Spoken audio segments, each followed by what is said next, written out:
Larangan impor pakaian bekas masih menjadi polemik yang menuai pro dan juga kontra di masyarakat. Bahkan yang terbaru, Kementerian Perdagangan dan juga Kementerian Koperasi Usaha Kecil Menengah telah bekerjasama dengan Kementerian Perhubungan dan juga pemerintah daerah untuk menutup keran atau jalan-jalan atau jalur-jalur tikus tempat masuknya pakaian bekas impor yang disebut sebagai ilegal ini. Lalu bagaimana sekiranya memang pakaian bekas impor ini telah menguasai pangsa pasar industri tekstil dari UMKM? Mari kita ulas bersama.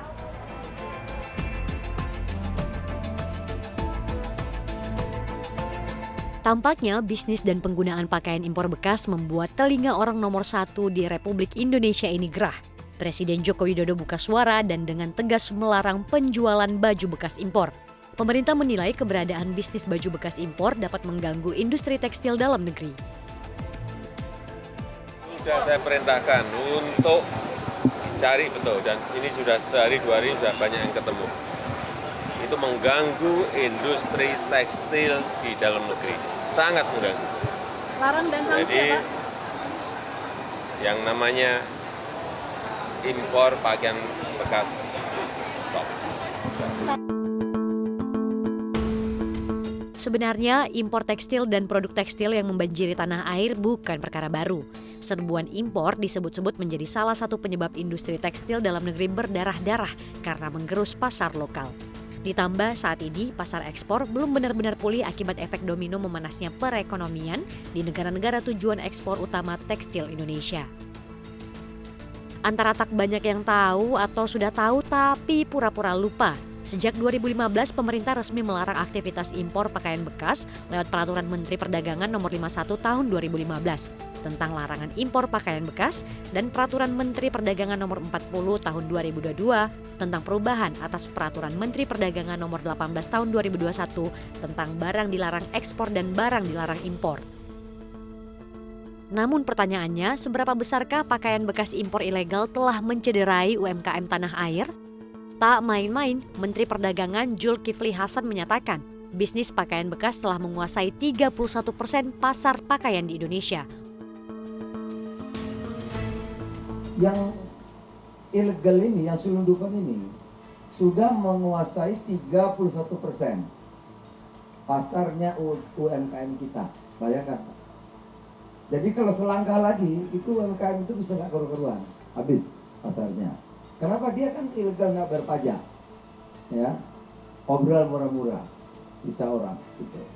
Nah oleh karena itu memang harus kita tertibkan. Ada yang tanya, kalau gitu pasar baju bekas nggak boleh, pakaian bekas, barang bekas dari dulu ada Pak, ada pasar loa ada, boleh. Yang nggak boleh yang ilegal, ya, yang ilegal ini ilegal kan seluruhnya nggak boleh. Gitu.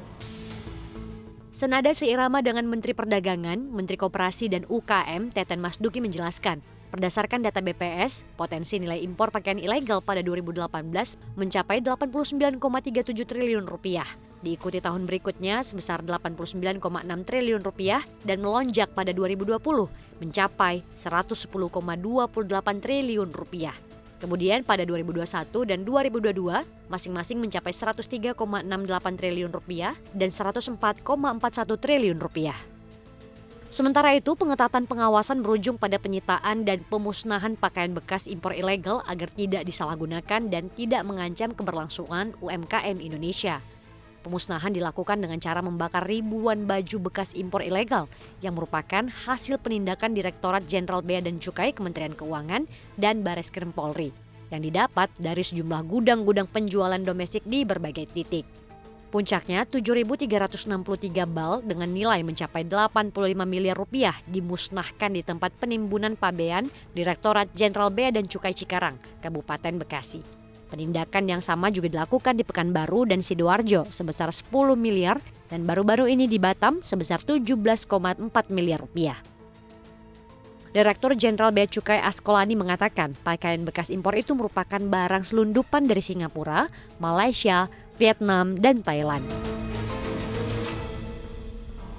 Dan kita pun melibatkan semua institusi yang berkompeten untuk bisa melakukan tegahan daripada pelindungan ini. Dan kita tahu bahwa tangkapan ini bukan hanya sekarang, Kita sejak beberapa tahun yang lalu konsisten, yang jumlah tangkapannya juga mencapai puluhan miliar, yang tentunya akan bisa diperkuat lagi pada tahun ini dan pada waktu ke depan.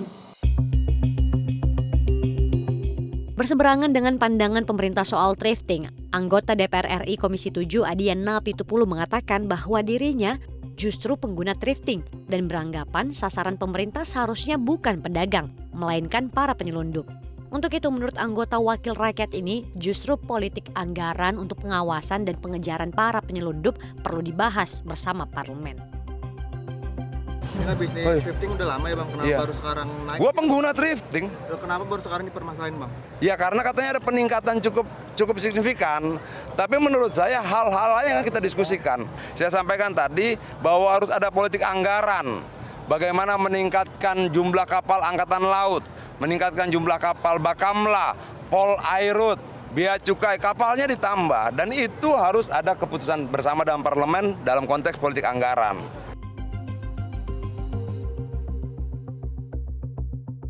Ramadan telah tiba, siapa yang tak ingin baju lebaran baru? Atau baju bekas yang masih bagus pun tak masalah.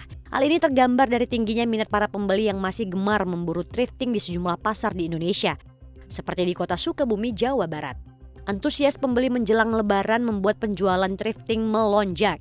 Kondisi tersebut berdampak kepada penjual. Mereka mengaku peningkatan penjualan akan lebih tinggi ketika mendekati masa lebaran. Polemik thrifting memang bukan perkara sederhana. Pro kontra di masyarakat alias pembeli tak bisa terelakkan. Ada yang setuju dengan pelarangan oleh pemerintah, ada juga yang menentang. Tapi yang jelas semuanya sama, berujung pada pundi-pundi rupiah dan keberlangsungan hidup. Entah pundi-pundi dari barang bekas negara lain maupun pundi-pundi dari produk dalam negeri.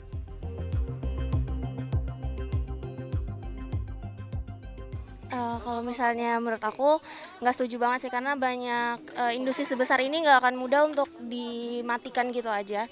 Kayak banyak banget orang yang terlibat, bukan cuman kayak di pasar ini, mungkin di pasar-pasar lainnya juga. Kalau untuk saya pribadi sih jujur tidak ya, karena kan banyak lah yang harus dipikirkan, pedagangnya, terus dari yang buruh-buruhnya juga kan, terus banyak kalangan lah yang akan dirugikan. Menyuarakan suara para pedagang pasar, DPW Ikatan Pedagang Pasar DKI Jakarta, Miftahudin mengatakan, ratusan pedagang offline maupun online thrifting terdampak akibat kebijakan larangan pakaian bekas impor pemerintah. Saat ini pedagang masih berdagang, namun mengkhawatirkan kelanjutan bisnisnya sehingga berharap jika larangan ini berlaku, maka harus ada asistensi dan solusi dari pemerintah. Mencermati kondisi ini, pemerintah luluh dan memberikan kelonggaran dengan memperbolehkan para pedagang menjual baju bekas impor sampai barangnya habis. Diskusinya ini mereka itu ketakutan ke depan bagaimana ya, karena yang namanya pedagang Mbak, kalau sudah bertemu bulan Ramadan atau menjelang Idul Fitri, pasti mereka stok barang yang banyak. Nah ini yang dikhawatirkan, kalau misalkan ternyata ini terjadi, tidak ada lagi stok masuk dari atas, otomatis mereka menjual seadanya. Sedangkan thrifting ini kan pilih-pilihan, nanti masyarakat pilih mana yang bagus, mana yang enggak, dan harganya kan variatif di bawah standar. Sementara itu, apabila stok telah habis, pemerintah akan menyiapkan jalan keluar bagi para penjual pakaian bekas impor ilegal yang terdampak agar bisa segera beralih ke usaha yang baru. Pak Teten, saya sama Pak Adian jamin tetap boleh dagang, silakan.